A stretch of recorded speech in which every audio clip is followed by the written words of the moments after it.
ጂፋሬ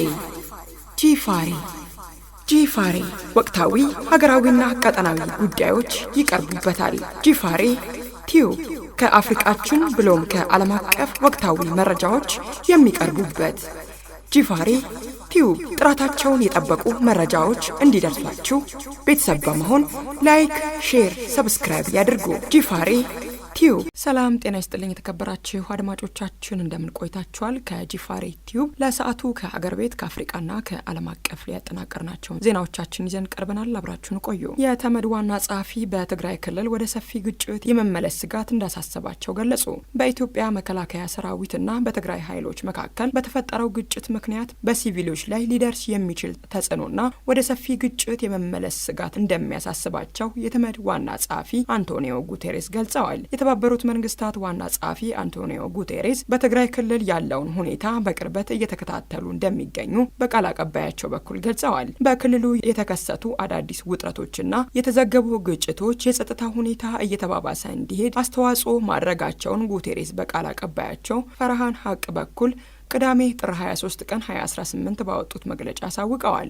በጦርነቱ የደረሰውን ጉዳት መልሶ ለመገንባትና ለማገገም ጥረት እየተደረገ ባለበት በዚህ ሰዓት ደግሞ ዳግም ወደ ጦርነት በሚያመራ ግጭት ውስጥ መገባቱ በጥልቅ እንደሚያሳስብ ነው ዋና ጸሐፊው በቃል አቀባያቸው በኩል የገለጹት። ጉቴሬስ ሁሉም ወገኖች ልዩነቶቻቸውን በሰላማዊ ውይይትና መተማመንን መልሶ ለመገንባት በሚያስችሉ እርምጃዎች እንዲፈቱም ጥሪ አቅርበዋል። በተመሳሳይ የአውሮፓ ህብረት ወታደራዊ ግጭቶችን ጨምሮ በሰሜን ኢትዮጵያ የተከሰቱ የቅርብ ጊዜ ሁኔታዎችን በስጋት እየተከታተለ እንደሚገኝ አሳውቋል። ህብረቱ በቃል አቀባዩ በኩል ባወጣው መግለጫ በሲቪል ሰዎችና ቀጠናዊ መረጋጋት ላይ የከፋ ዳፋ የሚያስከትል አዲስ ግጭት ለመከላከል ውጥረቱን በአፋጣኝ ማርገብ እንደሚያስፈልግ አሳስቧል። የአፍሪካ ህብረት በበኩሉ በኮሚሽኑ ሊቀመንበር መሐሙድ አሊ ዩሱፍ በኩል ሁሉም ወገኖች አደብ እንዲገዙ ጥሪ ማቅረቡ ይታወሳል።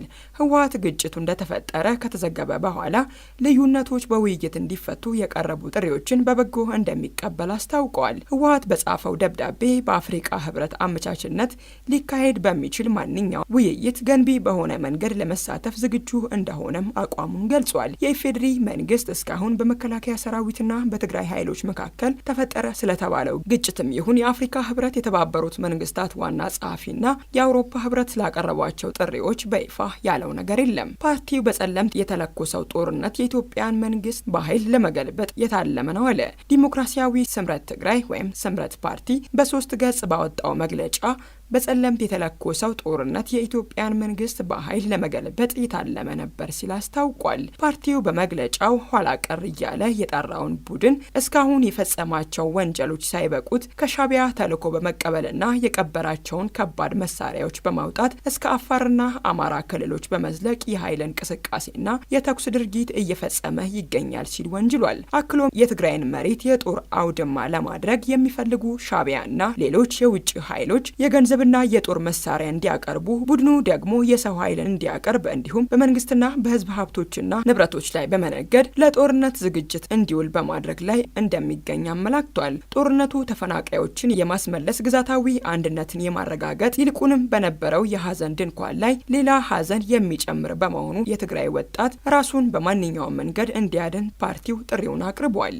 አይኤምኤፍ ናይጄሪያ በ2026 ለዓለም አቀፍ እድገት አስተዋጽኦ በማድረግ ቀዳሚዋ የአፍሪካ ሀገር እንደምትሆን ገለጸ። ዓለም አቀፉ የገንዘብ ተቋም አይኤምኤፍ ባወጣው ሪፖርት ምዕራብ አፍሪካዊቷ ሀገር ናይጄሪያ በፈረንጆቹ 2026 የ4.4 በመቶ አጠቃላይ ሀገራዊ ምርት እድገት በማስመዝገብ ለዓለም አቀፍ የኢኮኖሚ እድገት አስተዋጽኦ የምታደርግ ቀዳሚዋ የአፍሪካ ሀገር ትሆናለች ብሏል። ናይጄሪያ በዚህ ዓመት ከአጠቃላይ ሀገራዊ ምርት እድገት ውስጥ 1.5 በመቶ ድርሻ ይኖራታል ተብሎ የሚጠበቅ ሲሆን ይህም በዓለም ከ10 ቀዳሚ አስተዋጽኦ አድራጊ ሀገራት ተርታ እንድትሰለፍና በዝርዝሩ ውስጥ የምትገኝ ብቸኛዋ አፍሪካዊ ሀገር እንድትሆን ያደርጋታልም ተብሏል። እድገቱ የውጭ ምንዛሬ ተመን ማስተካከያና የነዳጅ ድጎማ ማንሳትን ጨምሮ የናይጄሪያ መንግስት በተገበራቸው የኢኮኖሚ ማሻሻያዎች ምክንያት እንደሚመዘገብ አይኤምኤፍ ገልጿል። ደቡብ አፍሪካ በግዙፍ ኢኮኖሚያዋ አማካኝነት ቀደም ሲል ቀዳሚ የነበረች ቢሆንም የኃይል እጥረት፣ የሎጂስቲክ ችግሮችና ደካማ ኢንቨስትመንት እንቅፋት